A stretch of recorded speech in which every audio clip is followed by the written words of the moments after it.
Depuis qu'Israël a lancé des frappes en Iran au début du mois, les Han ont répondu par un barrage massif de missiles et de drones. Environ 400 missiles et des centaines de drones conçus pour submerger les systèmes de défense aérienne multicouches d'Israël. Les 16 et 17 juin, plusieurs missiles balistiques ont non seulement déclenché les sirènes au-dessus de Tel Aviv et de Jérusalem, mais ils ont également traversé le bouclier du dôme de fer, frappant des cibles critiques et des zones densément peuplées.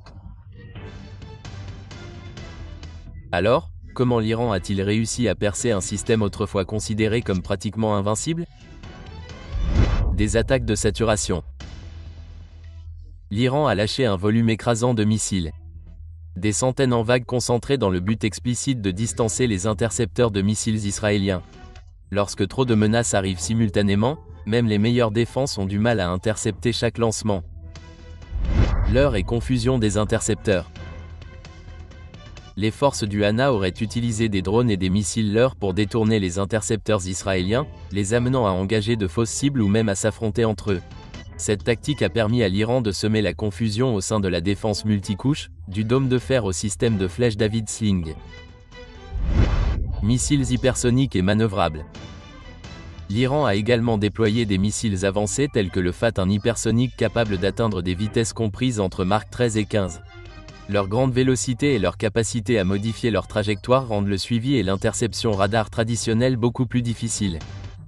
Ces missiles parcourant des milliers de kilomètres en moins de 15 minutes exigent une détection et une réponse quasi instantanée, mettant à rude épreuve même les systèmes les plus modernes.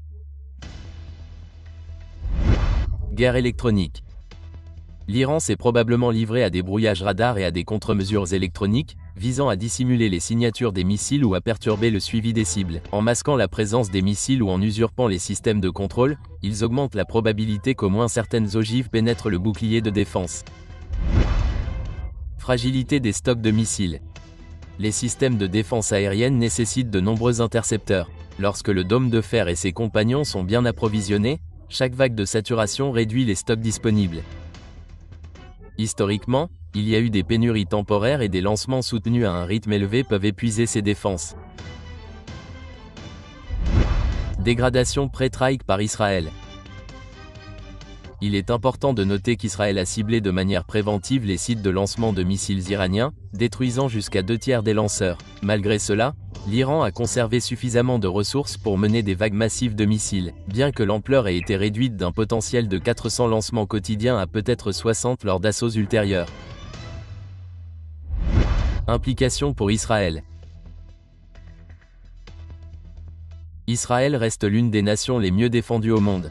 Ces systèmes ont encore intercepté environ 90% des menaces entrantes, mais de récentes violations indiquent que même les systèmes de haut niveau sont vulnérables lorsqu'ils sont bombardés simultanément par des missiles hypersoniques manœuvrables, des leurres et des dispositifs de brouillage électronique. Les facteurs d'échappement et de coût des missiles restent importants. Les intercepteurs coûtent des dizaines de milliers de dollars, tandis que les missiles d'attaque et les drones peuvent être bien moins chers.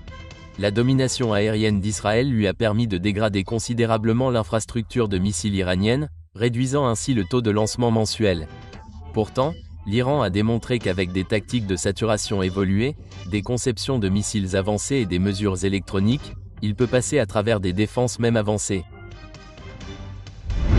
La leçon. Aucune défense aérienne n'est à l'épreuve des balles.